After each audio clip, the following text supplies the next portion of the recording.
Vamos falar um pouco sobre a África, o mais maciço dos continentes, a começar pela geografia. O continente fica ao sul da Europa, do qual se divide pelo Mar Mediterrâneo, e com a Ásia, do qual se divide pelo Mar Vermelho. A leste temos o Oceano Índico e a oeste o Oceano Atlântico. Há 3 grandes desertos no continente: o Saara ao norte e os desertos de Kalahari e do Namibe ao sul. Geologicamente, o acidente mais importante é o Grande Rift Africano, que se estende desde Moçambique até a Eritreia, a Somália, a Etiópia e Djibouti, e o Rift Albertina, que se estende um pouco a oeste dos Grandes Lagos Africanos, na direção da África Central. Os grandes rios, as grandes bacias hidrográficas do continente são, na vertente do Mar Mediterrâneo, o Nilo é praticamente o único rio. Na vertente do Atlântico, nós temos o Níger e o Senegal, além do Congo. E, finalmente, na vertente do Oceano Índico, o maior rio é o Zambézia. Do ponto de vista do relevo, a África é um continente essencialmente planáltico. Planaltos um pouco mais elevados na porção sul e leste e mais desgastados na porção norte e oeste. As planícies, na verdade, são bem poucas, se encontrando na região do Senegal, no nordeste do continente e perto do litoral de Moçambique, além da região fronteiriça entre a Tanzânia, o Quênia e o sul da Somália.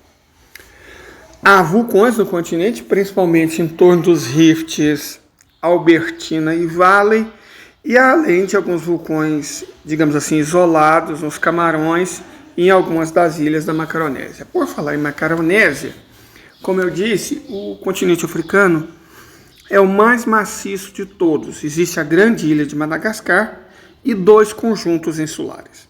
O conjunto insular do Oceano Atlântico é chamado de Macaronésia, que é uma das regiões mais bonitas do mundo, formado pelos arquipélagos de Cabo Verde, Açores, pela Ilha da Madeira e pelas Ilhas Canárias.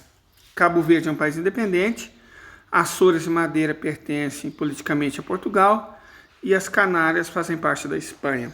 No lado do Oceano Índico, nós temos as chamadas Ilhas Mascarenhas, que são Maiote, Maurício, Seychelles, Reunião. Inclusive, Seychelles é o país de maior IDH do continente africano. Era a Líbia, mas ela foi destruída pela OTAN. Mas essa é outra história triste, no qual não vamos nos deter aqui agora.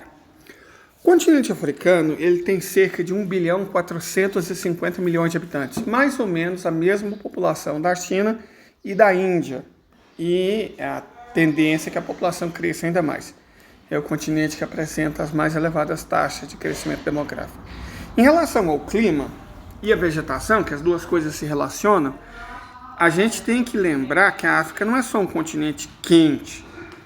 Há porções do continente que neva, tanto no sul, principalmente em Lesoto e na África do Sul, quanto no norte, na região do Saara, além das montanhas mais elevadas que ficam no Rift Valley e mesmo no Rift Albertina. Do ponto de vista histórico, a África é lar de uma das primeiras civilizações, a civilização egípcia.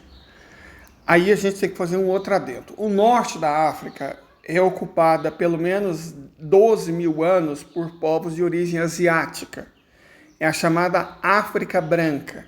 Então, apesar de estar no continente africano, a civilização egípcia é uma civilização asiática.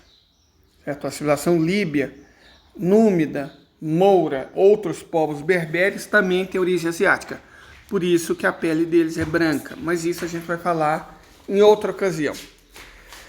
Eles representam cerca de 15% ou 1/6 do total da população africana.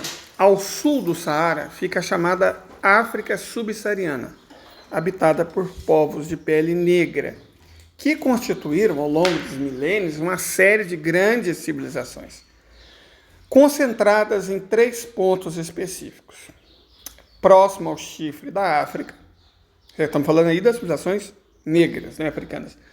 Próximo ao chifre da África, no Sahel, entre o Sahel e a África Ocidental, e um outro núcleo em torno da África Central, certo? Foram os principais locais onde emergiram historicamente grandes civilizações de pele negra, vamos colocar assim.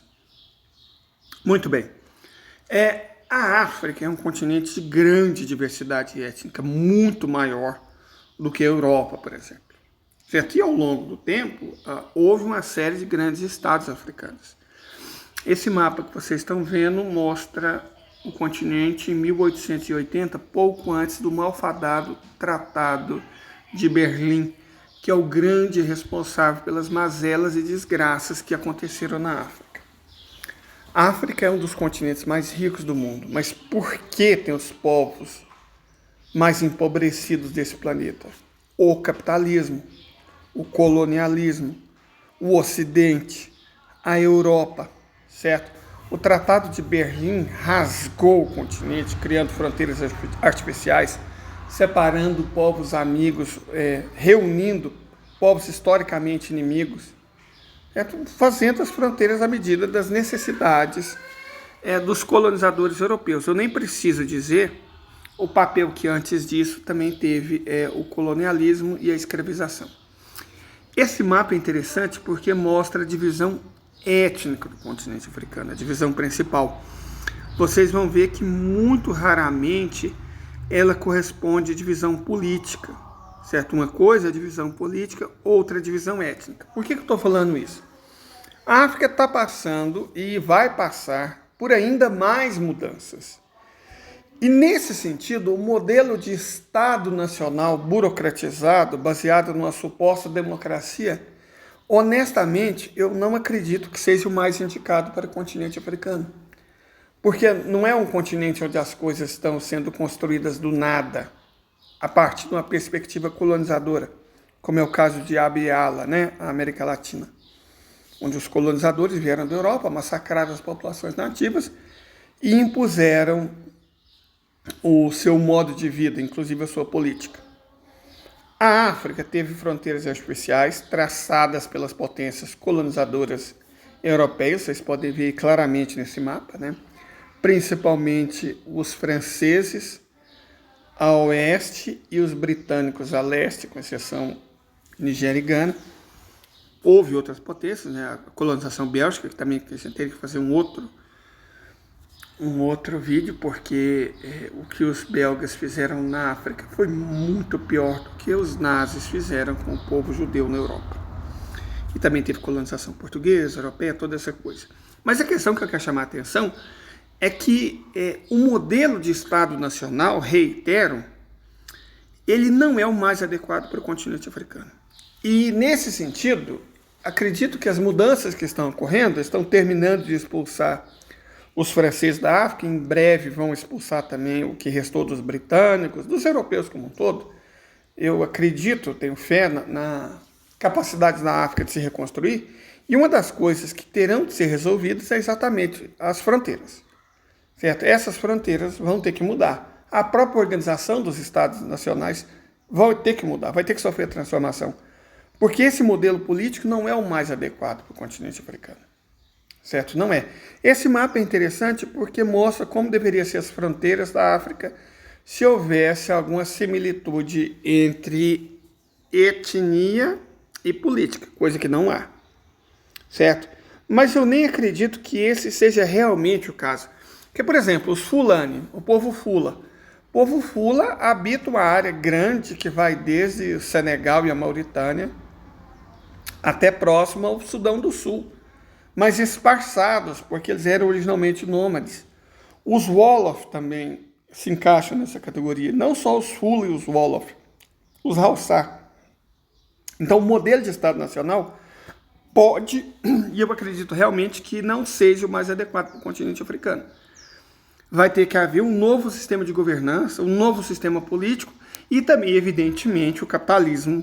Se tem um lugar do mundo que prova que ele deu errado, além da Índia, é exatamente o continente africano, que vai ter que superar todo esse resquício pegajoso e asqueroso que o Ocidente e o capitalismo legaram.